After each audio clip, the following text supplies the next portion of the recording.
Pada kegiatan ini juga turut diserahkan piagam penghargaan kepada para pemenang lomba Kelurahan Berseri oleh Wali Kota Blitar.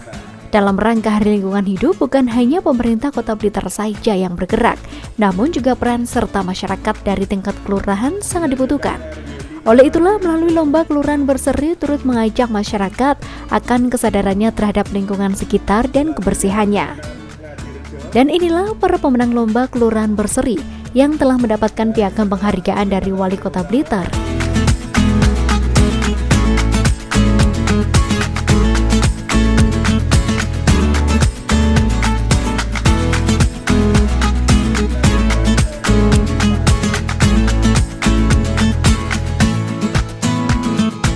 Penghargaan ini yang diberikan kepada elemen masyarakat Kota Blitar tersebut menunjukkan bahwa persoalan lingkungan menjadi perhatian dan kepedulian semua pihak.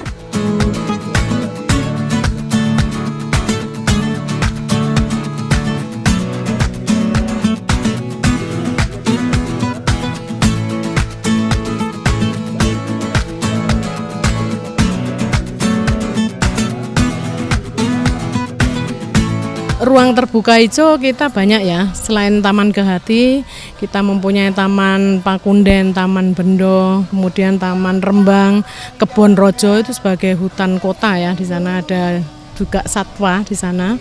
Jadi saya kira memang perlu dikembangkan karena luasan lahan Kota Blitar itu kan sangat sempit. Dan RTH itu harus mempunyai standar 30% dari luasan. Kita buka untuk umum. Tidak ada repress, tidak ada. Jadi memang tujuannya adalah untuk edukasi kepada masyarakat. Ini nanti kita masih coba sampai jam 5 sore. Dalam sambutannya, Wali Kota Blitar menyampaikan terima kasih kepada Kepala DLH Kota Blitar dan jajarannya, serta seluruh pemerhati lingkungan yang telah menerima berbagai penghargaan, baik melalui pengelolaan bank sampah maupun lingkungan, yaitu para kepala kelurahan, ibu PKK, serta pihak-pihak lainnya termasuk lembaga sekolah. Pak Lurah, PKK, semuanya yang tadi telah menerima penghargaan termasuk dari jajaran sekolah, yaitu menerima penghargaan Adiwiyata baik yang mandiri maupun yang diselenggarakan oleh provinsi maupun pemerintah pusat. Alhamdulillah semuanya itu menunjukkan kepedulian kita terhadap kondisi lingkungan yang ada di Kota Blitar. Bapak Ibu dan hadirin sekalian yang saya hormati, dulu ketika Taman Kehati itu belum kita bangun, sama-sama kita ketahui bahwa di sederetan sepanjang jalan sini sampai menuju ke arah timur, ini banyak pedagang-pedagang yang berjualan di sebelah, terutama di sebelah utara, yang itu sangat mengganggu panorama kita, khususnya kepada para tamu-tamu dari luar daerah yang hendak berkunjung ke makam Bung Karno. Karena ini adalah satu-satunya akses jalan yang dilalui oleh para pengunjung untuk menuju ke makam Bung Karno. Oleh karena itulah terbesit pemikiran bagi kami bagaimana supaya panorama yang ada di lingkungan Tanjung Sari ini menjadi indah. Lebih-lebih kita juga sejak tahun 2016 sudah membeli lahan untuk dipersiapkan Taman Kehati ini. Oleh karena itulah berkat dukungan dari anggota Dewan yang terhormat sehingga bisa dianggarkan melalui LH, sehingga proses pembangunan Taman Kehati itu bisa berjalan dengan lancar. Yang tadi sudah disampaikan oleh Bu Yayu, ada kurang lebih sekitar 161 jenis tanaman.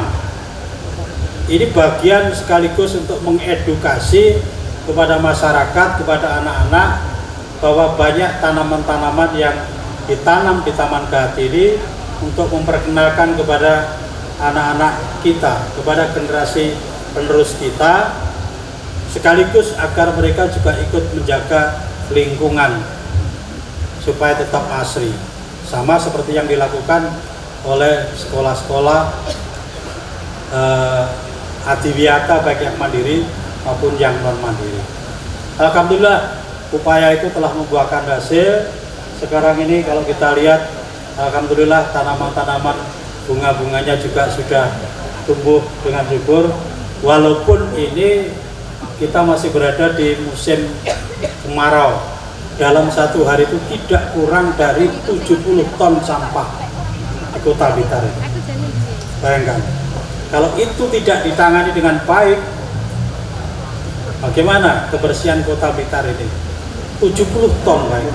70 ton itu yang 45 masuk ke bank sampah, yang lainnya sudah dipilah-pilah oleh kelompok bank sampah, sampah basah, sampah kering, sampah organik, anorganik ini.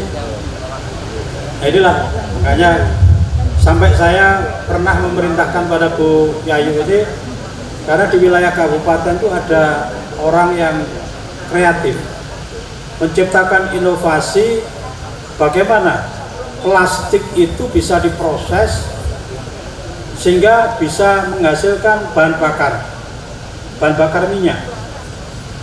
Akhirnya beliau saya tugasi untuk survei ke wilayah Ulingi, Bu, ya, di Tangkil itu ya, di daerah Tangkil itu ada orang yang bisa menciptakan alat untuk memproses plastik yang sudah dipilah-pilah dari sampah itu, akhirnya bisa diproses menjadi bahan bakar minyak.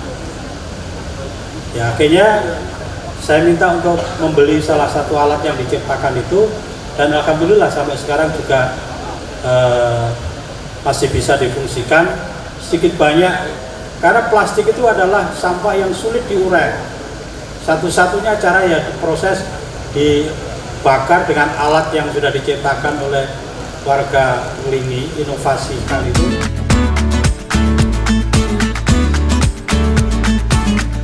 Pada kegiatan ini turut diresmikan pula Taman Keanekaragaman Hayati atau KeHati, yang merupakan ruang terbuka hijau. Taman KeHati ini menjadi salah satu taman edukasi tanaman yang ada di Kota Blitar yang ditandai dengan penandatanganan prasasti oleh Wali Kota Blitar.